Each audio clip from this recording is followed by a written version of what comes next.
Hi all, இன்னைக்கு நம்ம PRAN biryani recipe தான் பார்க்க போறோம். பாஸ்மதி அரிசி வச்சுதான் ப்ரான் பிரியாணி செய்ய போறோம். வாங்க எப்படி செய்யறதுன்னு பார்க்கலாம். இப்போ பிரியாணி ஸ்டார்ட் பண்றதுக்கு முன்னாடியே ஒரு 1 kg பாஸ்மதி ரைஸ் எடுத்து 2 வாட்டி நல்லா வாஷ் பண்ணிட்டு ஊற வச்சிருக்கோம்.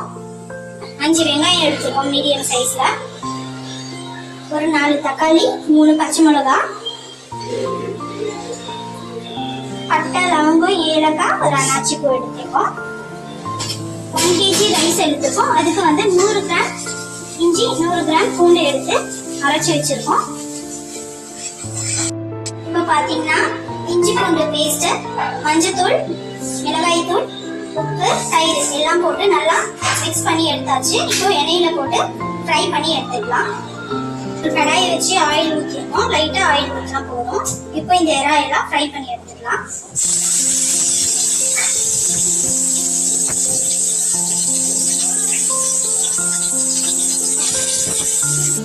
லைட்டா ஃப்ரை ஆனா போதும். எறா பாத்தீங்கன்னா ஒரு 5 minutes நல்லா எண்ணெயிலே வதக்கிட்டோம். இது ஓரமா எடுத்து வச்சிடலாம். புதினா கொத்தமல்லி பிரியாணிக்கு நம்ம அரைச்சி தான் சேர்க்க போறோம். ஒரு கைப்பிடி அளவு புதினா, கொஞ்சமா கொத்தமல்லி எடுத்துருக்கோம். இது ரெண்டுத்தையும் சேர்த்து ஒரு மிக்ஸி ஜார்ல போட்டு அரைச்சி எடுத்துக்க போறோம்.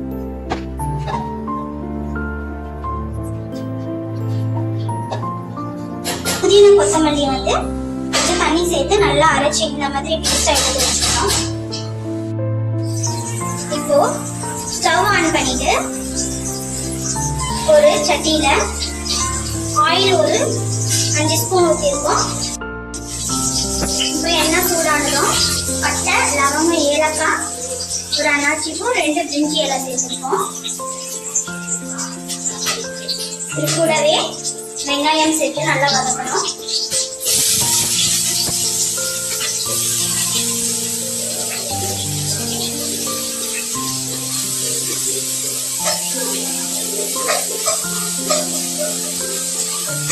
ஒரு ஸ்பூன் சால்ட் சேர்த்து நல்லா வதக்கலாம்.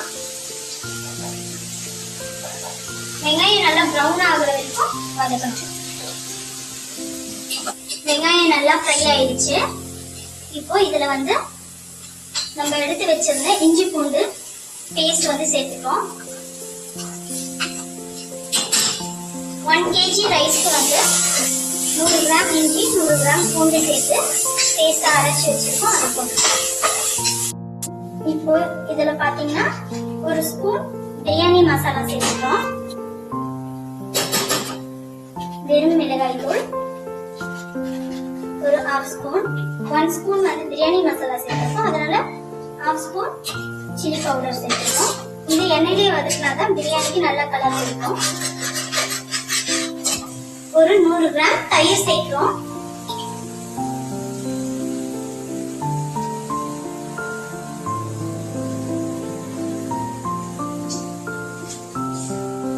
தயிர் சேர்த்து நல்லா கலந்து விடணும்.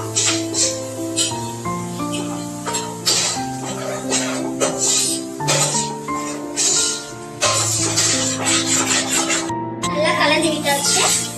இந்த ஸ்டேஜ்ல நம்ம அரைச்சு வச்ச புதினா கொத்தமல்லி பேஸ்ட் சேர்த்துடணும். இப்போ போட்ட புதினா கொத்தமல்லி நல்லா வதக்கிடும். இப்போ இதுல தக்காளி சேர்த்து போறோம். தக்காளி பாத்தீங்கன்னா ஒரு 4 மீடியம் சைஸ் தக்காளி எடுத்துருக்கோம். பச்சை மிளகாய் ஒரு 3 எடுத்துருக்கோம். இப்போ இது நல்லா சேர்த்து வதக்கணும். இது அடி பிடிக்காம இருக்க எறா வேக வச்ச தண்ணியே கொஞ்சம் சேர்த்து கலந்து வைக்கணும். நல்லா வதங்கிடுச்சு. இதுலயே எண்ணெயில வதக்கின எறா சேர்த்துக்கிறோம்.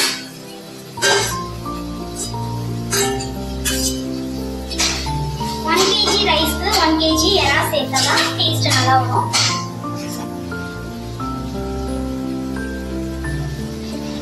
சேர்த்து ஒரு 5 minutes நல்லா வதக்கி விடணும்.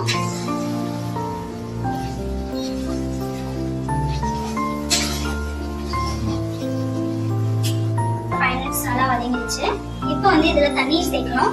தண்ணீர் வந்து நம்ம அரிசி வந்து இந்த டம்ளர்ல 3 டம்ளர் எடுத்திருக்கோம் அரிசி. அதே டம்ளர்ல 1க்கு 1.5 அளவுல தண்ணி ஊத்தணும். இப்போ 1க்கு 1.5 அளவுல 4 டம்ளர் தண்ணி ஊத்திருக்கோம். இப்போ இதுலயே வந்து உப்பு காரம் எல்லாம் கரெக்டா இருக்கான்னு பாத்துக்கலாம். பார்த்துட்டு வேணும்ன்ற அளவுக்கு சேர்த்துக்கணும். எப்பவுமே உப்பு பாத்தீங்கன்னா கொஞ்சம் கரிக்கிற மாதிரி இருக்கணும். அப்பதான் அரிசி சேர்த்து போடும் போது பேலன்ஸ் ஆகும். இந்த சைடு முட்டை வேக வச்சிருக்கேன். ஒரு 1/2 லெமன் வந்து பிழிஞ்சு விட்டுடலாம். இப்போ ஒரு 5 மினிட்ஸ் ஆயிடுச்சு. நல்லா கொதி வந்துடுச்சு பாருங்க. எண்ணெய்லாம் நல்லா பிரிஞ்சு வந்திருக்கு.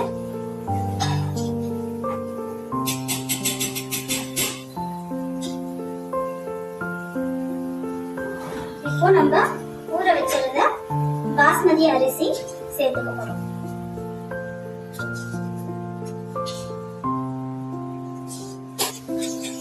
இப்போ அரிசி சேர்த்துட்டு ஒரு கிண்டு விட்டுட்டு லிட் போட்டு மூடி வச்சிடலாம்.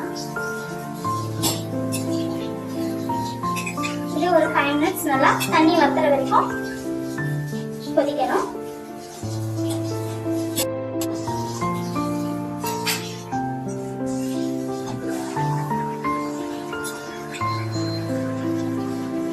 பாத்தீங்கன்னா தண்ணி எல்லாம் நல்லா வத்தி வந்துருச்சு.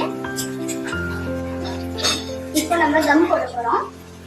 தம் போடுறதுக்கு முன்னாடி கொஞ்சம் புதினா கொத்தமல்லி தூவிட்டு நெய் வேணும்னா ஒரு 2 ஸ்பூன் சேர்த்துட்டு தம் போட்டுடலாம்.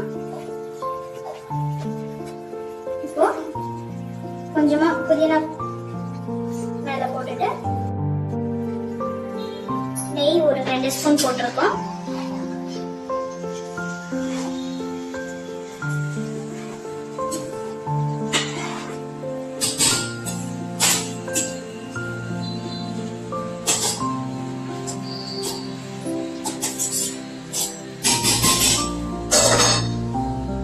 போட்டு இப்ப பாத்தீங்கன்னா இத சுத்தி டிஷ்யூ வச்சுட்டு இதுக்கு மேல வந்து ஒரு துணி போட்டு நம்ம கவர் பண்ண போறோம்.